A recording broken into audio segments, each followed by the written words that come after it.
Bonjour, je me présente, mon nom est Maître Yves Gelka, avocat émérite en copropriété divise, et je vous souhaite la bienvenue dans cette capsule de condo légal.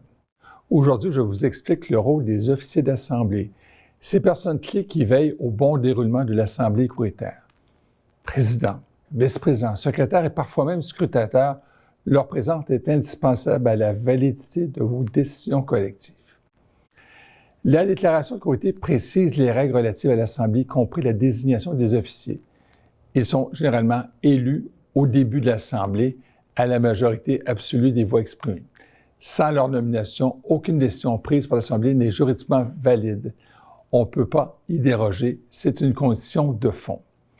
Une fois élus, les officiers restent en fonction jusqu'à la prochaine Assemblée annuelle, sauf des missions remplacement décidées par les courtiers. Le président de l'Assemblée est l'officier principal. C'est lui qui ouvre la séance, fait respecter l'ordre du jour, dirige les échanges, fait voter les résolutions et annonce les résultats. Il agit avec neutralité et rigueur. Il ne donne pas son opinion, n'influence pas le vote et ne s'écarte pas de l'ordre du jour. Il peut limiter le temps de parole et expulser un courtier perturbateur en cas de propos injurieux ou de comportement inacceptable. Il vérifie la validité des procurations, tranche les questions procédurales et signe le procès-verbal avec le secrétaire. Ces décisions sur la légalité d'un vote ou la majorité applicable sont définitives pendant l'Assemblée.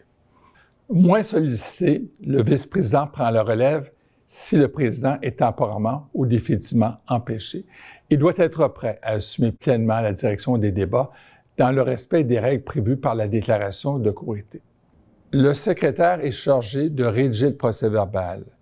Il note les propositions, résolutions, résultats des votes, interventions majeures et commentaires du président. Il n'écrit pas un verbatim complet de tout ce qui s'est dit, mais un résumé fidèle de l'Assemblée. Il inscrit aussi, à l'égard de la feuille des présences, le nom des participants, les voix rattachées à chaque fraction et les procurations reçues. Le procès-verbal, une fois rédigé, doit être signé par le président et le secrétaire, puis déposé au registre de la courtier. Dans les courtiers de grande taille, des scrutateurs peuvent être désignés. Ils comptabilisent les votes, dépouillent les bulletins et assistent le président dans les opérations de vote. Ils sont désignés par le président ou par l'Assemblée selon ce que la déclaration de courtier prévoit. En principe, tout adulte compétent peut être nommé officier d'assemblée. Ça peut être un copropriétaire, un locataire, voire même un tiers. Cependant, le règlement d'immeuble, c'est-à-dire la deuxième section de la déclaration de courtier, peut restreindre cette possibilité. Il peut exiger que les officiers d'assemblée soient exclusivement des copropriétaires ou exclure les membres du conseil d'administration pour éviter tout conflit d'intérêt ou encore d'apparence de conflit d'intérêt. Il faut donc vérifier les clauses de votre déclaration applicables en cette matière. Être officier d'assemblée n'est pas un rôle symbolique. Un président ou un secrétaire peut être tenu responsable d'un manquement grave, par exemple s'il valide une procuration irrégulière ou s'autorise illégalement le droit de vote à un copropriétaire.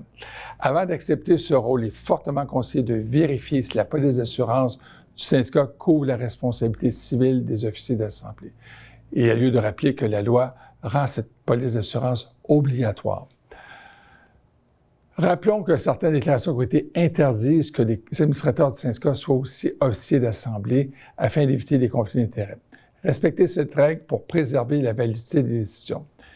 Les officiers sont élus en assemblée. Ils demeurent en poste pour l'année, sauf décision contraire. Le président veille au respect des règles, le secrétaire consigne fidèlement les débats et les secrétaires félicitent les opérations de vote. La responsabilité personnelle du président peut être engagée. Advenant avant d'accepter cette fonction, assurez-vous d'être bien protégé par l'assurance syndicale.